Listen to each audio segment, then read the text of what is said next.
Hang on the mistletoe, I'm gonna get to know you better this Christmas. And as we trim the tree, how much fun it's gonna be together this Christmas. The fireside is blazing bright, and we caroling through the night. Oh, this Christmas will be a very special Christmas from me.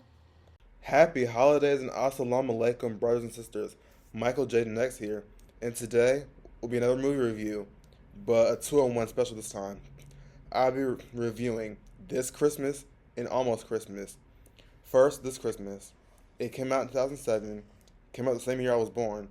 I'm older than this movie by 5 months, and it stars Chris Brown, Regina King, Lauren London, Sharon Leal, Loretta Devine, Idris Elba, and many more. The movie is about an older black woman named My Dear Whitfield who's dating this guy, Joe, played by Delroy Lindo. I forgot to mention him in the cast. And they live in LA. My Dear has 6 adult children. First is Quentin Jr., a musician, then Lisa, a stay at home mom and wife. Kelly, the rich sister and college grad from Harvard, from New York. And there's Claude, a military man. Melanie, Mel, a 7-year college student who can't tell the major because she's more focused about who she's dating at the time. That's how she picks her major, by the way. And then there's Michael, or Baby, the youngest and aspiring musician. Now, the thing is, My Dear doesn't like the idea of her kids being musicians because her ex-husband, Quentin Sr., had left the family for that. And she doesn't view music as a good career choice because of that trauma. So, key elements that I want to point out is Kelly doesn't get along with Lisa's husband, Malcolm, who's also a businessman, and he's a cheater, but that doesn't come out till later. Baby wants to be a singer. Melanie is a hoe. And also, the military man Claude is secretly married to a white woman named Sandy, and nobody finds out till about Christmas time. Now, the whole time, Kelly's worrying about Lisa's man, rightfully so, but I should add. She can't even get her man her damn self. Well, that's until she meets Santa Claus and starts feeling him. Now, the sisters catch on to Kelly's relationship, and they're like, "You slept with Santa?" Kelly's like, "Yeah, I did." And I love Mel. She's like, "Ho, ho, ho." And then when My Dear talks about, "Oh, we need to leave cookies for the kids to leave Santa," Mel, she's like, "He's already had Kelly's cookies." I love that part there. No, we could go. He had Kelly's cookies already. If you know, you know. Now I gotta talk about the whole Lisa and Malcolm situation. So, Lisa and Kelly are just talking about it, and where Kelly brings it up, and Lisa's like, "Yeah, I know." Kelly's like, "Wait, what? You know?" "Yeah." "And you're just gonna let him cheat on you?"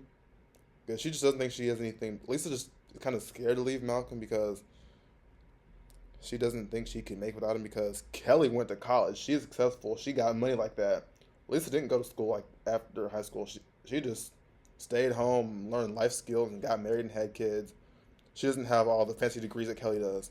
So she doesn't think it's worth it for her to leave, which is bullshit. And they started getting an argument about it, fighting about it. And then Lisa eventually decides that she's going to leave Malcolm. But wait till we get into that. So Malcolm gets home, but unbeknownst to him, Lisa already has her revenge plan for him. So he's going to get in the shower. When he's in the shower, she schemes to take some baby oil, no diddy. Like she goes into My Dear's room and is like, "Hey mom, you got any baby oil?" She's like, "Yeah, in the bottle right there." He said, "Good, come me all of it." Squirts it all of it out on the floor. He's like, "Malcolm, how about you come on out?" Because right now starting to have a little argument thing. He's like, "Oh my gosh, what does the girl want?" He comes out the shower, puts the towel on, tries to walk out to her, but then he slips and falls on his naked ass when Lisa has a whole belt, starts whipping the shit out of him. So think of it like Huey and Riley pulling a granddad on him, because this is Regina King. Huey and Riley from the Boondocks. Yeah, this scene is giving very much P Diddy, but that's what Malcolm gets. So now for Christmas, they're all going to church, and Baby really wants his mom to appreciate his singing passion, so he goes and sings with the choir. Starts singing this Christmas. The fireside is blazing bright.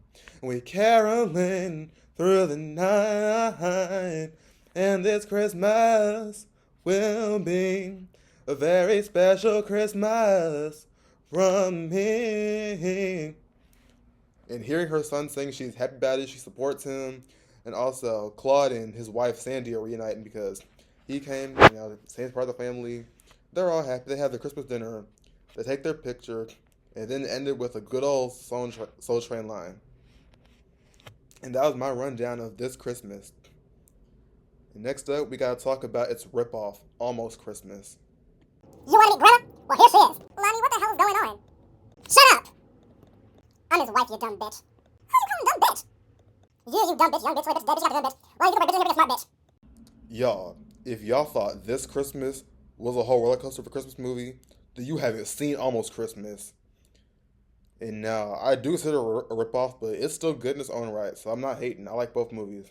I like this Christmas more, but hey, it's time for Almost Christmas to shine. It stars Danny Glover, Monique, Kimberly Elise, Romany Malco, Gabrielle Union, and so many more.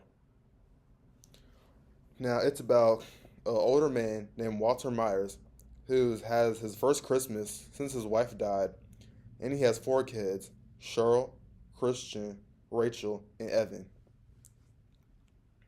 Let's talk about the Myers kids. The oldest daughter is Cheryl, played by Kimberly Elise, and she's a dentist, and she's married to the retard Lonnie, who is a former basketball player, who has a wandering eye for a grocery store worker named Jasmine. And the second is Christian, who is married with two kids, and he has a campaign to be a congressman. Then there's Rachel, Gabrielle Union, who is a divorced single mother, recently divorced, and she's having a hard time making ends meet to provide for her and her daughter, and she's in law school to be a lawyer.